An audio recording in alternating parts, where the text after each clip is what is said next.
Welcome. Today we have two wonderful guests and people who are longtime friends, John Mackey and Paul Rice. They've known each other for how many years, Paul? Oh, I was thinking about that. Close to 20. Close to 20. That counts as long enough. All Yes. right. I think it's longer than that, or it feels longer anyway. Yeah, well, It as you get definitely older, does. the years get, no, I You thought don't they got count. You don't shorter. count as well either. All right. Well, so let me introduce John Mackey, a man who probably doesn't need any introduction to the people, but I will nonetheless do it. John's an entrepreneur, co-founder, and visionary Whole Foods Market. In his 44 years of service as CEO, co-CEO, the natural organic grocer grew from a single store in Austin to 540 stores in the US, UK, and Canada, annual sales exceeding 22 billion and more than 105,000 team members. That's a lot. He's a mission-driven entrepreneur, and he's deeply passionate about the connection between food and health. The co-author of the Whole Foods Diet um, and the Whole Foods Cookbook, and he is recently founder and growing a new business venture, Love Life, which unites the power of nourishing food, holistic medical care, and precision wellness therapies to make optimal, lasting health and vitality achievable. John, thank you for joining us today. Yay, John. And Timothy, I'm just going to add a little bit to your introduction of John because, in addition to the books that you mentioned, John wrote a book that had a huge impact on my life and thinking, Conscious Capitalism. And most recently, John wrote an amazing book called The Whole Story about his journey at Whole Foods, which everyone should read. I'm really, really excited about this book, John. Thank you, Paul. I didn't want to reprimand Timothy for leaving that book out, but I appreciate you picking up the drop ball there. You would think after all these years that it would just be falling off my lips, but somehow. Thank you, Paul, for saving me being reprimanded by John. So let me introduce Paul Rice. Paul Rice is the founder of Fair Trade USA and a pioneering figure in the conscious capitalism movement. He's been named Ethical Corporation's 2019 Business Leader of the Year, Social Capitalist of the Year by Fast Company. He's also named Outstanding Social Entrepreneur by World Economic Forum. He lives in Berkeley, California, and he has a recent book that's come out called Every Purchase Matters: How Fair Trade Farmers, Companies, and Consumers are Changing the World. John, do you want to add anything to that I might have missed? Paul is he's a social entrepreneur, and he's a social change agent. He's been a great friend. He's had a huge impact on me personally. He's got a lot of wisdom, and he's got tremendous life vitality and love of life and joy.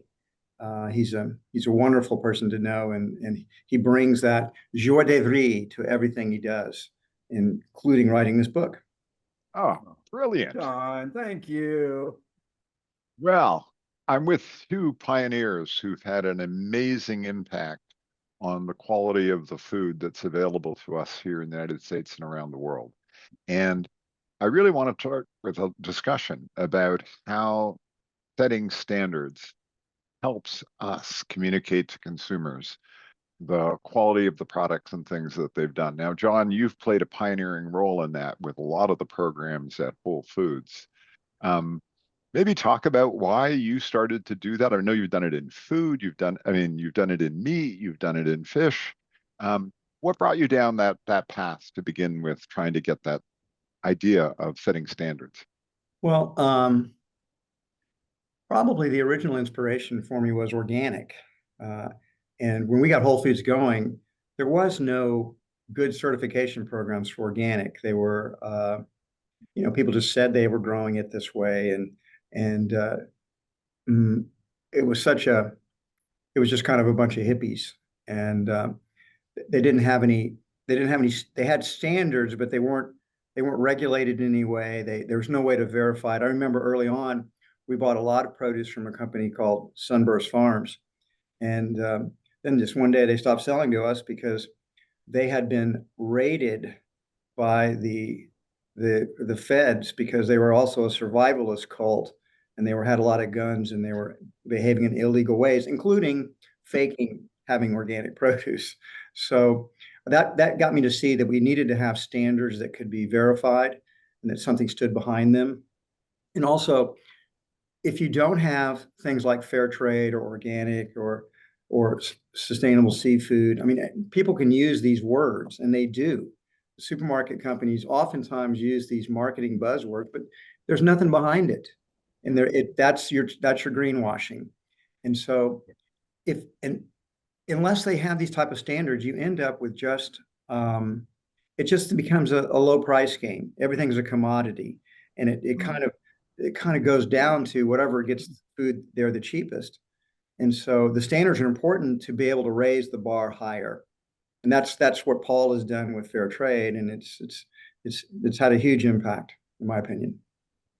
Yeah, and I want to probe on that a little bit more, John. In particular, the story I always loved is you did the organics with regards to vegetable and other foods, and then you had the meat issue of people coming along, and you took what you learned about the organic transition and started to apply it to a new category that hadn't been before.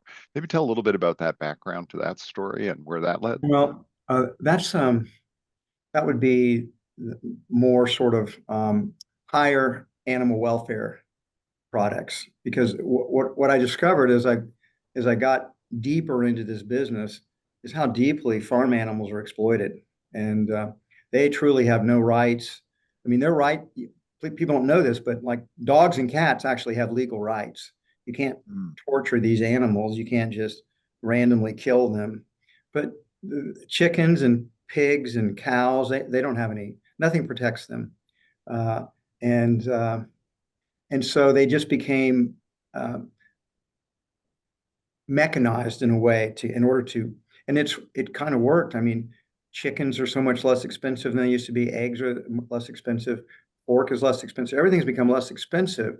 Therefore, people consume more animal products, but at the expense of literally billions and billions. People don't know this, but in the United States alone, not counting fish, but just terrestrial animals, we kill and eat over 10 billion animals a year in the United States alone, of which 99% had horrible lives raised in factory farms. So I thought Whole Foods ought to do something about that to what we could. And so we sort of developed our own standards and then got third-party certifiers to back up the claims. And so we had a rating system. We work with the company. We helped set it up, Global Animal Partnership. It's independent of Whole Foods. And we worked with the animal scientists.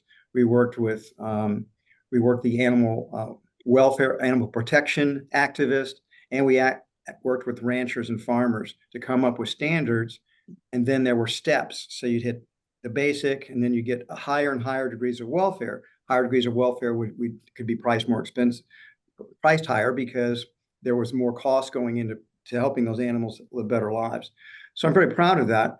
I mean, there's so much still greenwashing in the animal movement because people make these claims about it's sustainable or these animals have had good lives, but there's nothing backing it up. And I mean, people use the word natural for natural beef. I will not name any of the competitors of Whole Foods Market, but they say their animals are naturally raised, but they're not by Whole Foods standards. There's this factory farm animals that the government allows you to call that natural. And so they do, and they get away with it. And it's sad. And, but again, I mean, I'm not going to name any names. It always bothered me a great deal when our competitors claimed to be natural, and I thought they were cheating. Yeah. No, but one of the parts I loved about that story is by working with the meat packers and working with the ranchers, you created an incentive system for them to get better and better, as opposed to organic, where it was yes or no. You're organic or you're not organic. Farmers take a big risk. Yeah. Now you were suddenly saying, hey, there's a step function here. You can get better. Yes. Timothy, let me add one thing on that one is what I saw with the other certification systems, such as organic, such as fair trade, is that there's an incentive to do what is necessary to get that certification, but there's no incentive to do anything beyond that. In fact, to do anything beyond that raises your cost and you don't get credit for it in the marketplace. So I think every one of these rating systems would be good if they had a little bit of gradation in it, so that the farmers and ranchers would be motivated to go even to go even better. You take fair trade, for example. You could have higher grades of fair trade, more bigger social premiums, more things that were being done from the environment for the workers. But it was just hard enough getting, I think Paul would say, it's hard enough just getting it established at all, let alone gradations. Yeah. But I do think there's something for gradations. Now, I'll point out organic, for example, is an all or nothing system. And what I saw over the years was more and more farmers came in it, did the very bare minimum. For example, there's almost no animal welfare parts to organic. So they could be pretty much factory farm animals as long as they didn't get artificial fertilizers. I mean, I'm sorry, they weren't getting pesticides. Yeah. They weren't getting hormones, antibiotics, things like that. So they weren't getting chemicals added, but they still might have been treated very poorly. I think regenerative agriculture is an evolution of organic. And I think that's a healthy trend. And if I hadn't retired from Whole Foods 2.5 years ago, I'm pretty sure I'd be pretty heavily involved in that now. Thank you, John. Now I want to pivot over to Paul. Yeah, let me just before we pivot, let me riff, because John is right that for many years the fair trade standard and the audit and certification process around compliance with fair trade was binary. It was pass fail. And we, in the last few years, we have been innovating and evolving that approach because because of the insight that you just shared. Basically, sustainability is it's a journey. Yep. It requires a process of continuous improvement and learning and experimentation. And so Fair Trade USA is now in the process of evolving its standards with a scoring system. So there are minimum criteria, which are kind of pass fail, no child labor, no trafficked labor. Some of the very basic things, you have to obviously clear that hurdle to get the certification, but then you're scored on the rest of the criteria, which are called progress criteria. And we're moving toward, a future state of radical transparency where buyers and probably eventually consumers, but buyers will be able to see the score of the farm or the factory. Yeah.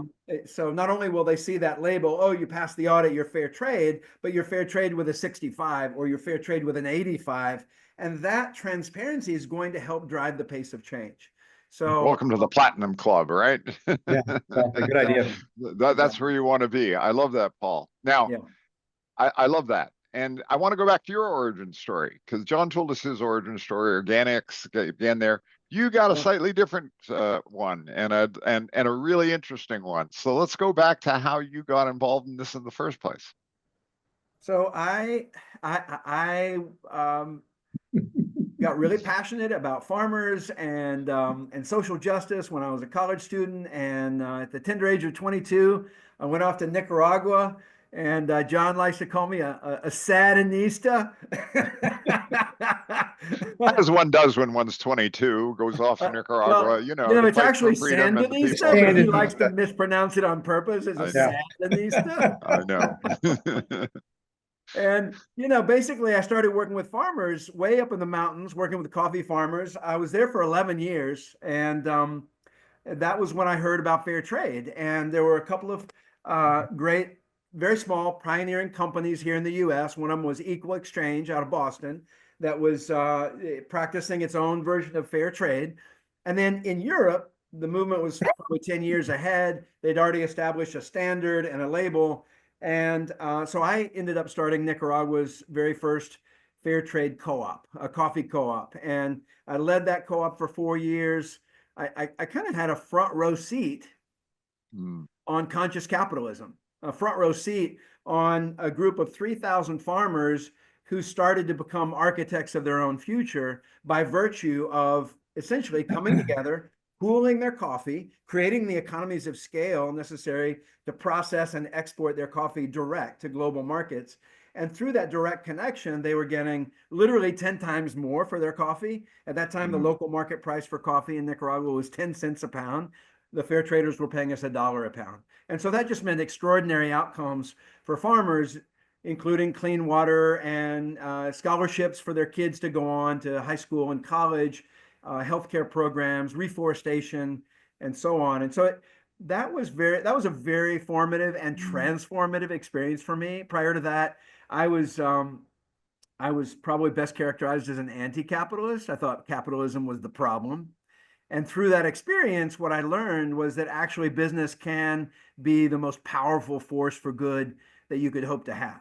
And that, you know, my quest or my passion for social justice had found a better home in the conscious capitalism movement, where I could help farmers and workers around the world develop their capacity to tap into the opportunities of the global market. So that's what inspired me to move back to the US, started Fair Trade USA in 1998, and I've had the amazing good fortune to befriend people like John Mackey, who have partnered with us in building the fair trade movement, and who have been, in John's case, John's been a mentor and a dear friend for 20 years. And so, it's my life's joy to have found my purpose, Yeah.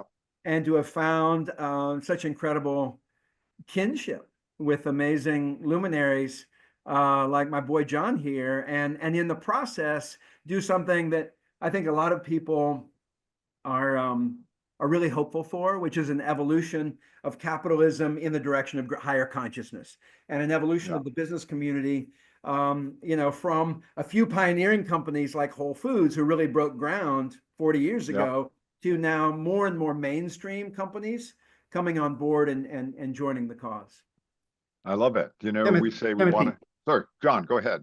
I want to tell a story. So of twice I got to tour with Paul, once in Thailand to see fair trade products, and then another time in Thailand. But the Guatemala one, Thailand and Guatemala. What did I say? You said Thailand and Thailand. Oh, Thailand and Guatemala. And on the Guatemala trip, we're touring, and I got, when Paul wasn't around, I got to talk to the guy that was kind of leading the co-ops, and I said, well, what difference has fair trade made? How's it really changed things? And I wanted to do it when Paul couldn't hear it, and the guy said, well, they make us pay the minimum wage. And I took that in. So that meant they weren't paying the minimum wage before, and then Fair Trade would audit it to make sure they did. And he sort of says, anything else? He says, yeah, they made us put bathrooms out in the field so people could relieve themselves. So I'm using these as examples because it shows you in these really poor countries how bad the working conditions can be for the farmers. I mean, no place to go to the bathroom. You're paying people not even the legally required minimum wage, which was not very high. And so unless you have something like fair trade, the laws are oftentimes so loose and not enforced that something like fair trade sets a standard, audits it, and if you fail the audit, they kick you out. So they have and so that was an example for me of how fair trade was making a real life difference for these farmers in a day basis. And that's not even including the social premium, which is probably one of the most important things they do. They got me super excited to work with fair trade. When I saw what those social premiums could do for these farmer communities, they had me hooked then. So say a little bit more about the social premium. How would you describe that? Well, the social premium is in some ways one of the unique aspects of the fair trade standard. There are a lot of great standards out there, by the way, and I think we all fall under the umbrella of what you might call ethical sourcing or responsible sourcing. And I see responsible sourcing as a subset of the bigger conscious capitalism movement, right? So conscious capitalism, responsible sourcing, and then within that, the fair trade approach. And again, one of the unique aspects of the fair trade approach is that we have established price premiums or impact premiums that go back to the community. So whether it's Whole Foods or Costco or any of the 2,000 brands that we work with, they all agree to pay this premium. In the case of coffee, it's 20 cents a pound. In the case of bananas, it's 2 cents a pound. It's audited every year to verify that the brand paid that. And unlike so much of, development aid, where some well-intentioned person in another country sends money to build a school or dig a well, right? It's like top down. The fair trade premium, in contrast, is managed by the community. They decide, they do a needs assessment, they decide what are their biggest needs in any given year, and then they vote democratically and decide, oh, this year we're going to set up a scholarship program, or this year we're going to reforest the hillside above our coffee farms because we can see rainfall changing. So Yeah. It ends up being the impact premium ends up being more than just a fund to fuel important community investments. It is certainly that. And walk into any fair trade community and you'll see the school, you'll see the health clinic, you'll talk to farmers who went through training programs paid by these things. All that is true. And what I love about it is it's a way to engage the community and to bring them along on a journey of empowerment where they learn and develop the self-confidence to, again, kind of become architects of their own community development process. I mean, in some ways, the fair trade premium and how it's managed is taking a page out of Whole Foods book, right? Where they went into a deep engagement with their team members, with their employees. And, part of the company culture is engaging, right? Not treating the people who work at the company like employees or staff, but treating them like team members and people with voice and with Yeah. agents. And the fair trade model is very similar. The community has such an important role in deciding how this money is spent, and you get better results as a result of that. Well, I also think there's another consequence that comes from that. And I want to switch a little bit to the topic of resiliency, because there's a lot of discussion about resiliency in supply chains nowadays. And what I would find fascinating is, John, for you to share a little bit, to sort of say, hey, how did you connect the work you were doing with this idea of resiliency in the supply chain? How did it help, hurt, or support that? Well, that's a good question. And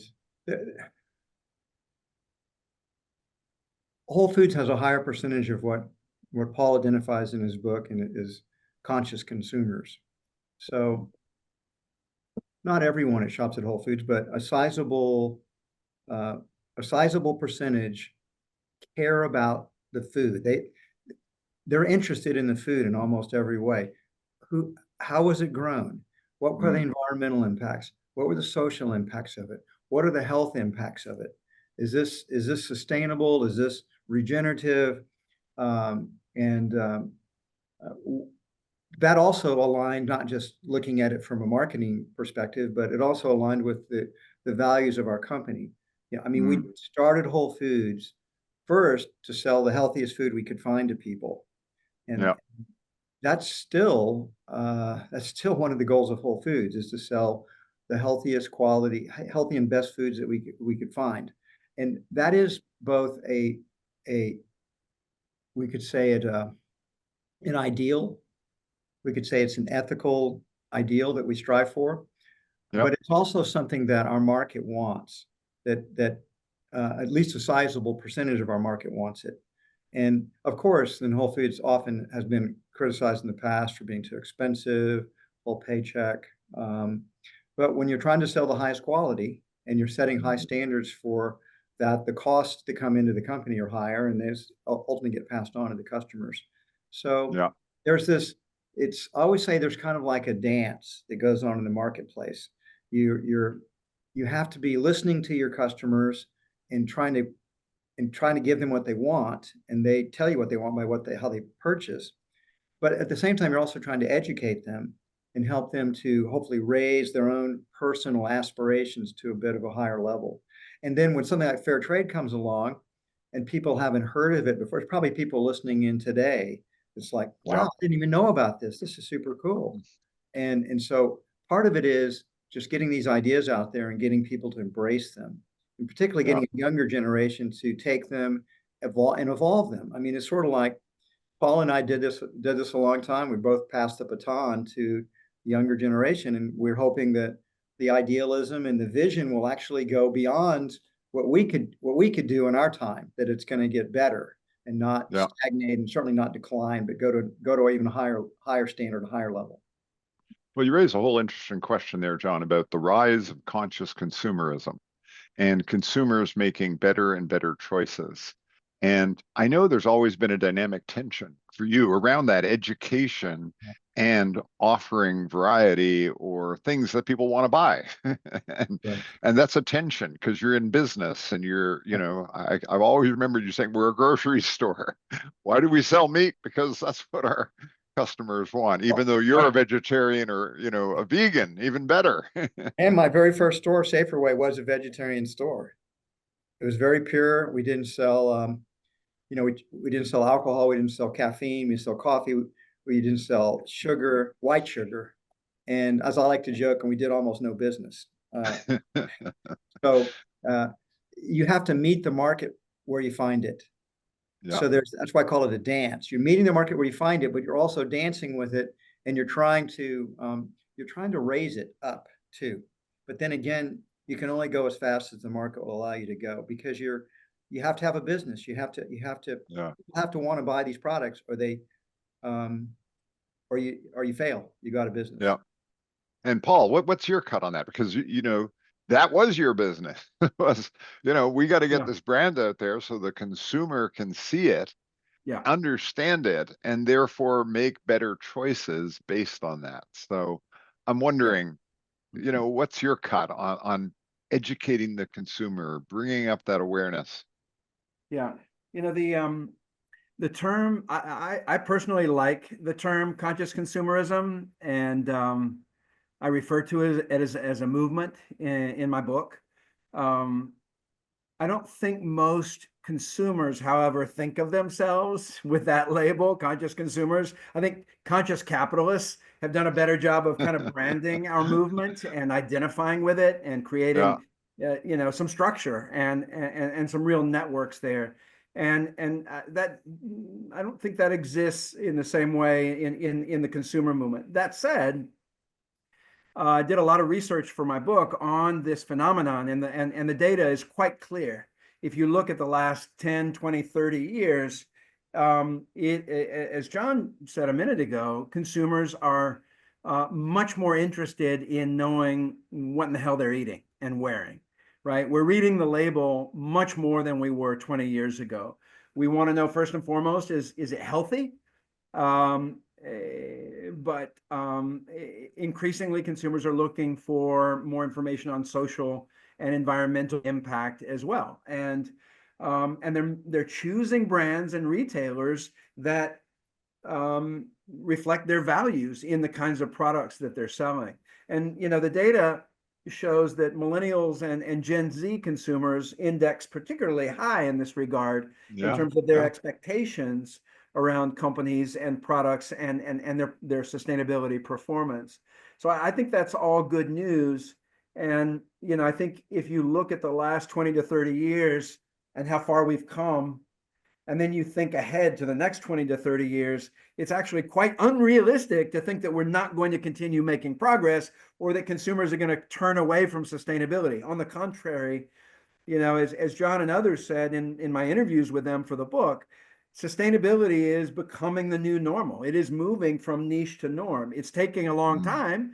Many of us are very impatient with the pace of change, but certainly if you look at how much organic produce there was in the market 30 years ago versus today, and then you look at growth rates, it's clear that we're moving in the right direction. Now, John and I had a really interesting interview for the book around the issue of price. And, price is important to all consumers, conscious or otherwise, right? Regardless of your income level, price is a factor in purchasing decisions. And, so I was intrigued by the question, who pays for sustainability? And should consumers expect to pay more? And, there's something intriguing to me about the idea of democratizing, if you will, sustainability by bringing the consumer price of, ethically sourced or responsibly sourced or sustainable products down to a point where anyone and everyone can access that. And understanding that that will take time and that, there's a market evolution. If you look at the difference in the consumer price of a conventional banana today versus an organic banana today, that differential has come down dramatically over the last 20 years, right? Mm. So if you think about fair trade products and other responsibly sourced products and the price differential today, I think it's reasonable to think that there will be, as the market grows, there will be efficiencies with scale, and that the price will come down. But one of my favorite John Mackey quotes was, around how price often is a signal of the credibility of the claim, and that many consumers assume that a sustainable product, a fair trade product, an organic product is going to cost a little bit more, and that's almost like a signal that this is truly sustainable and you're paying a little bit more for it, and that may make it a bit of a niche, but it can be a huge niche. It can be something that's transformative in the lives of lots of people and in markets as well, as opposed to something that claims to be sustainable but is priced at the same level as a conventional. And John's insight was, well, some people might be skeptical, like this product can't be sustainable, it's too cheap. So I just find that speaks to the juicy debates that we're having in our movement, and that I try and shed light on in this book, because I think that all perspectives on this debate are useful, and that we're all in some ways like mad scientists in a laboratory cooking up better versions of capitalism that Yeah. make the world better, that are successful for business, that deliver value to shareholders, that also uplift farmers and workers and protect ecosystems around the world.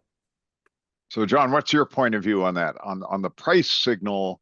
And, because you referred to some competitors who shall not be named, who will probably charge a bit of a premium, put natural on it, and bang, off to the races we go. Well, I think one way to think about it is sustainability, fair trade, regenerative. They're like subsets of a bigger category, and that category is quality. Quality versus price is in every single there's different quality automobiles, and Yeah. and there's different quality in wine. There's different quality in food, in coffee, in clothing. And now people might define quality in different ways. What's interesting about food is that the two things that are the most important to most people in food. Number one, how does it taste? And number two, how much does it cost? So taste is a form of quality, arguably, although increasingly with the type of junk foods people eat, it's just the amount of calorie density that seems to drive people to like foods, and that's kind of programmed in our genes. But still, quality in taste, in appearance, in feel, texture, sustainability, ethical, social dimensions, all of these go into how a person perceives whether it has value to them or not. I mean, if you're not socially conscious, for you, fair trade, or you don't care about the workers, or you don't care about what the environmental impacts. And that's many people. They wouldn't say that probably, but their purchasing expresses what their values are. And so if those aren't important to them, then price or other aspects of quality, taste or whatnot will take the forefront in their purchasing decisions. So it's kind of different. I just see all of these things as types of quality that differentiate it from strictly commodity products. And Paul is correct. These things are becoming increasingly important because people are becoming more conscious. They're more aware of it. And I once read someplace that hypocrisy is the tribute that vice pays to virtue. In other words, people begin to care. First stage is to become hypocrites.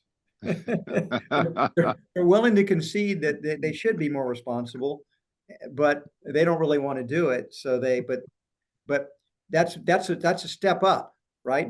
From just total indifference. You don't care. Yeah. So, Yeah. but then, of course, over time, you move beyond the hypocrisy, hopefully, to actually Yeah. you embrace it and you really want to make these choices. I mean, Yeah. in my case, my wife will not, if I bring home food that's not organic, uh, she just won't let me do that. Uh, Yeah. Yeah. I got to bring home organic fair trade bananas. That's the only banana that can be. I mean, I'm tempted sometimes to pull off the sticker and just put it on some other banana. Don't Not do Yeah. that. not really. But my point is, my wife has very high standards, and they're Yay, actually Deborah. they're higher than my own. Uh, Ooh, ooh, ooh. only because she'd rather have no bananas than non-organic, non-fair trade bananas. And Yeah. Yay.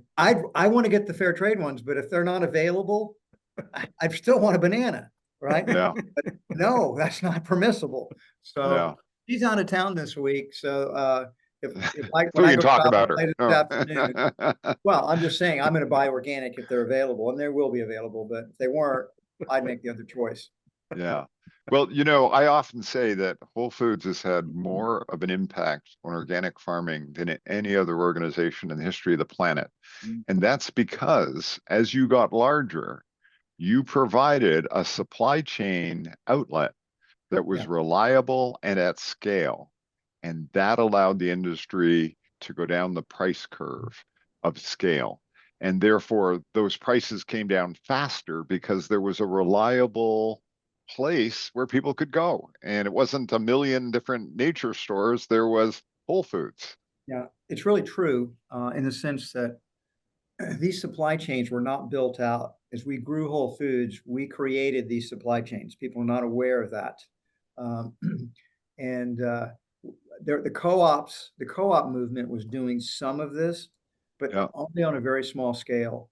And Whole Yeah. Foods really created the supply chains that then the supermarkets, Walmart, and Costco were able to get into those supply yeah, chains. We did a lot of the heavy lifting for decades of creating those supply chains. And by the way, that is something that fair trade was doing as well. Fair trade was creating supply chains through yeah, creating co-ops, bringing the co-ops, these farmers together so they could have some scale and could reach more international markets they could not possibly do on their own. So fair trade had a lot to do.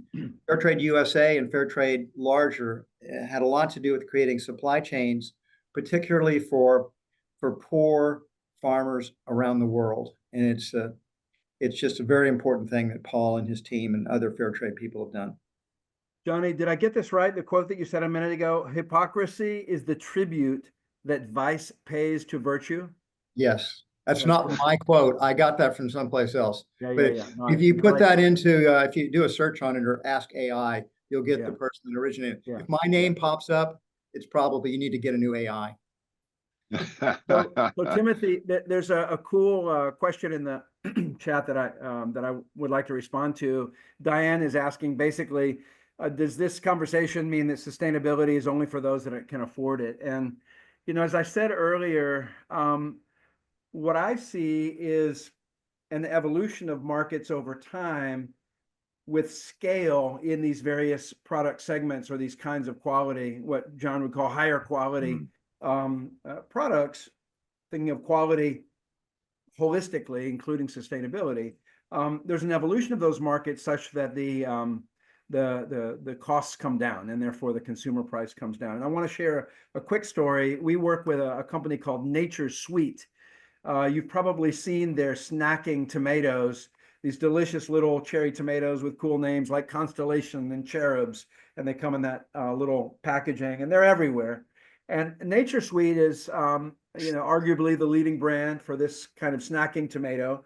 And we started working with Nature Sweet, I want to say about 4 years ago, on a couple of their farms. Their farms are in Mexico. These are large farms, greenhouses, and the premium for fair trade tomatoes is 2 cents a pound. So they were mm, passing that extra 2 cents on to the retailer and presumably on to the consumer. So in other words, the Nature Sweet fair trade tomato was more expensive. Okay, here's what happened. The workers started getting their premiums, and they started investing in really cool things. One of the first things that the workers did was they invested in building indoor plumbing and toilets in all the worker housing, because until then the workers were using outhouses. So, Mm. which, I mean, we're just a generation or two away from that in the US. My grandfather and my mom growing up on a farm in Oklahoma, they used an outhouse too, right? So these Yeah. workers were starting to get indoor plumbing. They were running health programs, health fairs, where once a month, basically the healthcare providers would come to the community and do consultations all day. Extraordinary programs. What Nature Suite found was that within 2 years, their worker retention Mm. jumped through the roof. Basically, the ability of Nature Suite to retain its labor is Yeah. 4 times higher than the Mexican national average in agriculture. It's quite the norm that at the end of the season, workers go back to their home communities, or they migrate north. They don't come back. And so when your worker retention goes Mm. up, it means your recruiting cost for new workers goes down. Your training cost for new workers goes down, and your productivity goes up because you have a more seasoned and experienced workforce. And so Nature Suite, at the end of a couple of years of this program, they said fair trade had not only created value for its workers, but it also created so much value for the company itself, Yeah. that they were going to internalize the 2 cents a pound premium instead of charging Whole Foods or Walmart or Safeway or whoever. They're going to internalize it and go 100% fair trade across all their farms, across all their brands, and it was going to hit the shelf at exactly the same price as it had before it was fair trade certified. So for Yeah. me, what does that speak to? It speaks to the business case of sustainability, the business case for responsible sourcing. Responsible sourcing isn't just a way to help farmers and workers and protect the environment. It's not just a way to differentiate your brand, but it's also Mm. within the firm, whether it's the retailer or the farm owner, it's a way to create a win-win solution. What Michael Porter calls creating shared value. So you create new value that is shared by everyone up and down the supply chain. And I think, back to Diane's question, is sustainability only for people who can afford it? I think no, we're going to see more and more creative cases like Nature Suite, where, in essence, sustainable products will be available and affordable to anyone who wants it. Well, You know, I think that, John, you have the example of organic milk. And I remember being around when Walmart started selling organic milk, and you were looking and going, well, listen, we started this movement, we got the pump primed. And when bigger grocery stores now start to sell organic milk, the cost curve goes down dramatically, and then it does democratize it. well, it does. I have a little bit different perspective than Paul just described on this question, which frankly, I get asked that question all the time out in public. I'm surprised. Go ahead. And I think the thing that most people don't have proper context for is history. They don't have any context for yes, if you're gonna do fair trade and you're gonna have ethical meat and ethical, it's more expensive. But we pay so much less money in food as a percentage of our income than what we did 100 years ago. 100 years ago, you might spend up to 50% of your income. First of all, most people were farmers, maybe not 100 years ago, but 150 years ago they were. 80, 90% of the people's jobs were in farming. And you spend all your time and money practically raising food to feed your family. And if you got into Yeah. drought or bad conditions, you may not even have enough, you may not be able to have enough food to eat. Yeah. So, and then what happened with progress, industrial revolution, science, capitalism, we became more and more affluent, and we actually spend, instead of spending 50% of our income on food today, we spend less than 10%. Mm. So when people say, is it only for rich people? The answer is no, but it's for conscious people. You'll reprioritize your spending. So you may spend more money on food than you could spend because you value these higher quality, you value fair trade, you value seafood sustainability, you value more ethically raised meat, you value Yeah. regenerative agriculture. And so you are making a choice. Well, I'm not going to buy that big screen TV. Yeah. I mean, at this time, or I'm not going to buy a Tesla, or I'm not going to buy whatever. everybody's faced with a plethora of things to purchase or to save their money, and each of us has to make our own choices. But oftentimes find that people that are aggressively attacking, it's too expensive. I sometimes, I'll sometimes say, well, if you feel like you could do it better, you should get into Yeah. business. If you think you can produce this food cheaper and have the same Yeah. high standards, I mean, we're doing the best that we can.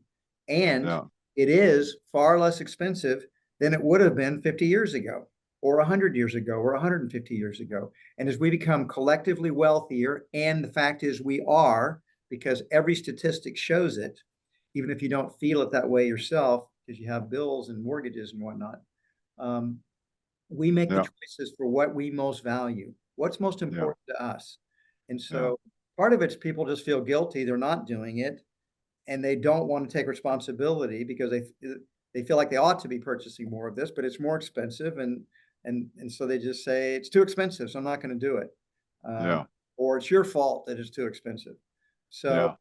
Paul's right in the sense that things are, there are economies of scale, but the reality is there's always going to be a price differential, because if it was just as efficient to do fair Yeah. trade as to do non-fair trade, well, everybody'd be doing fair trade, right? It'd just be but it isn't. There are additional costs. The social premium alone assures that there's going to be additional cost. Yeah. So anyway, Yeah. that's how I see it. And I Well, oftentimes get frustrated and just say, if you think you can do yeah. better, let's get Yeah. in the Yeah. business. A fair comment. I mean, absolutely a fair comment, John. And I think it comes back to this idea, Paul, more broadly, of the standards movement. Yeah. The various standards trying to all raise the bar on production. Because somebody asked a question, he says, oh, great about taking care of farmers in the low income. What about our farmers? What about our farm workers? And this comes back sort of to this question of the standards movement as being the pointy edge of the arrow for consumers to be able to at least begin to identify, oh, not only is it higher price, okay, but look, it's got these certifications on it, therefore I have confidence that it's a good product. Yeah. Yeah. Yeah, that's right. Yeah, I should clarify that when the fair trade movement launched, I don't know, 40 years ago in Europe and 26, 27 years ago here in the US, it was largely focused on, what we then referred to as the third world, right? So the lowest income countries in Africa, Asia, and Latin America, who, arguably really needed the help of the market to lift conditions and raise income and living standards. That said, we do have challenges with worker livelihoods here in the United States as well, especially in the agricultural sector. And so, in 2016, we certified our first farm here in the U.S., a tomato farm in Arizona, and it was very successful. And we've been gradually rolling out and certifying more farms and factories here in the U.S. And poverty is relative, of course, but the reality is what we've found is that there is value in implementing a model like fair trade in agricultural communities here in the United States. And going back to John's story a minute ago, part of it is just verifying that farm owners are meeting the law. I mean, that's when you join as a farm owner or factory owner, when you join a voluntary system like fair trade and you open your books and open your farm or factory to an independent audit every year, you're essentially, verifying credibly to the world that you are obeying the law and that you are willing to show that you're walking the talk. And that's extraordinary. That's not to be taken for granted. In the US and in every country around the world that we work in, the laws on the books are just not bad. In some cases, the laws on the books are great, but they're not Not enforced. They're not enforced. Not enforced. Well, this raises an interesting question. Somebody's brought it up, and sort of myself, having moved back from London last year, there are different standards over in Europe around some products. Yeah. And there's this debate about, what is government's role in setting a bare minimum standard, and then the standards industry either verifying it or setting a higher standard for which consumers can make choices. And I'm curious, particularly John, because we've had this discussion all the time. Free markets work best. It's the best way to go. Is there a role for government to play in setting bare minimum standards for certain of these things versus the standards industry continuing to evolve? I mean, I think the answer is, of course there is. But it's not clear exactly where you draw the line, right? Mm, yeah. You have to draw the That's line why I'm somewhere. asking the question. Yeah. Well, I mean, if to me, these things should evolve primarily first in the marketplace, but then of course, capitalism and free enterprise works best when you have to have rules, rules of trade. I mean, otherwise, if you don't have any rules or regulations, you end up, it's like the mafia, right? It's just you have your boys go kill the competitors, literally kill them. And so you can have a monopoly of those particular products, like you might have in drugs or liquor when we had prohibition. So we have to have regulations, and so it's a matter of degree. And sometimes the government doesn't go far enough, and sometimes it goes too far. So there's not a simple formula for it that I can just say, this, if you do it this way, it all works out.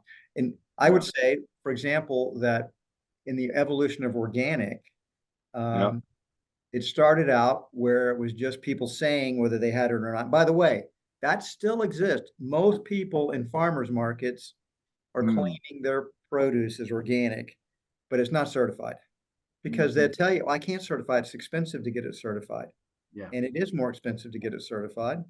And they're small, but they shouldn't be claiming it's organic if it's not certified, because it's easy to cheat. But so generally, that one of the things you'll see in a farmer's market sometimes is people say, well, it's not certified organic, but we didn't use any chemical fertilizers and we didn't spray any chemicals on it. So you decide whether you think it's organic or not. I mean, it's Trust me. that's the most, yes, trust me.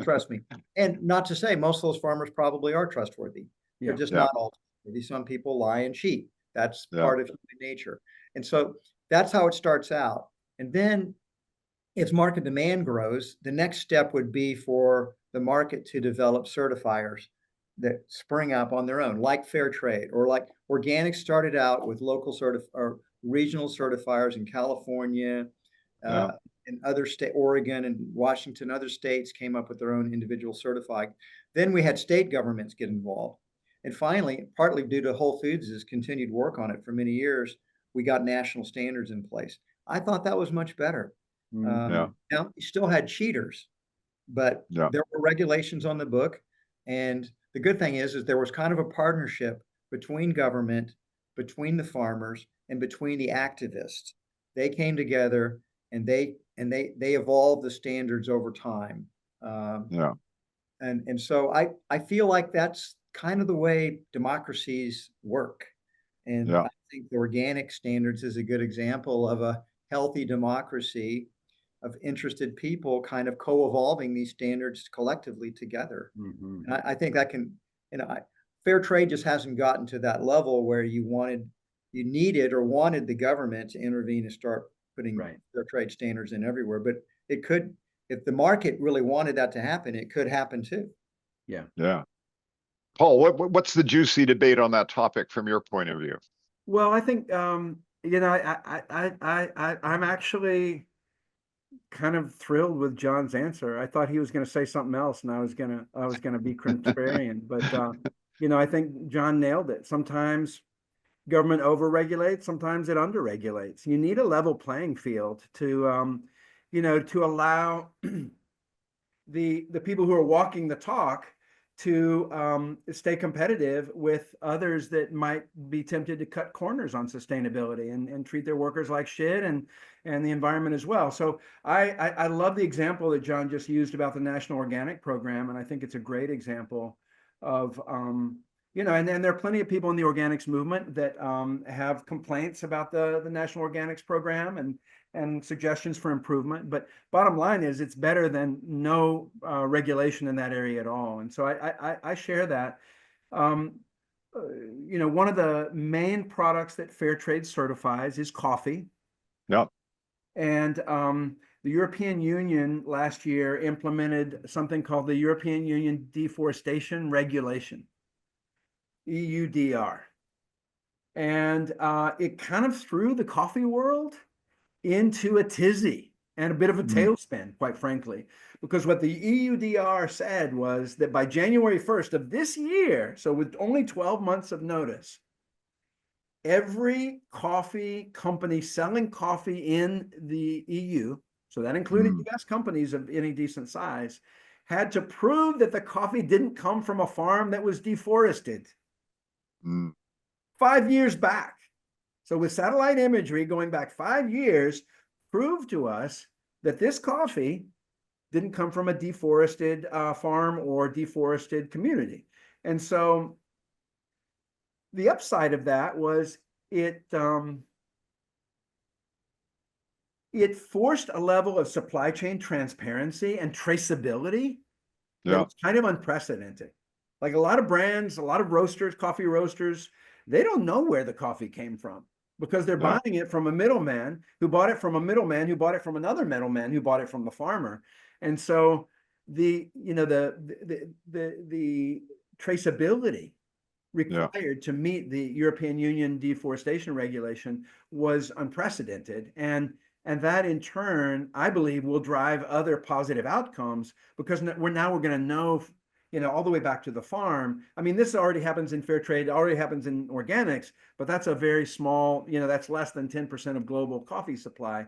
So it will drive positive outcomes over time. Now, the whole thing was implemented bass-ackwards, as far as I'm concerned. It caused a scramble. It caused companies to start taking possession of coffee and not giving the farmers visibility up the chain. So it was like middlemen were saying, "Oh, well, we have EUDR compliant coffee, and we're going to sell it at a premium." So there were some perverse outcomes with the way it was implemented. And so back to Mackey's comment, we need some deregulation. Some of it's good, some of it isn't. And how you implement something like that is meaningful, the timeline and the support. But I think at the end of the day, if we want to get our arms around something like global deforestation, getting companies to be a part of the solution is an obvious, it's kind of a no-brainer.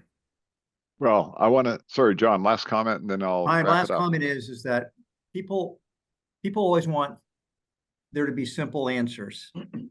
And oftentimes they're not simple answers. Yeah. There's complex answers that involve trade-offs. Yeah. Utopia is seldom one of the options. And if you try to force utopia, you end up creating massive harm, and usually you move towards totalitarianism. So these things are complex, and you have to have the patience of Job to wade in, and together, well-intentioned people can make the world better. But it requires hard work, and it requires some patience, and requires some political skills and give and take, knowing there's going to be trade-offs. And as I always like to say, one of my favorite sayings is the perfect is the enemy of the good. If you really want to do good in this world, you're going to have to be willing to accept that other people are going to have different viewpoints, and that you will strive to make it better. And you'll move the P further down the road, and you'll make progress, but you're not going to ever get it to, there's always going to be a new trade-off that happens when you make progress. And well, those are brilliant words to end on, John. I appreciate you guys so much in terms of raising the bar. Well, first of all, just the impact you've had on the food systems that we benefit from every day here in the US. Thank you for that work that you guys have done on that. because we wouldn't have these choices if it weren't for the things that you've done as pioneers. And second, just for raising the consciousness of everybody that was listening and everybody who will hear the recordings around, as a consumer, you have choices to make. Make good choices. Make good Because every decisions, as we purchase tell our matters. kids. Every purchase matters. Every purchase matters. Get the book while it's still hot off the press. And thank you, John Mackey, and thank you, Paul Rice, and thank you, everybody, for joining us today. Really appreciate both of you. Thank you for the audience for joining us too. Be well, everybody.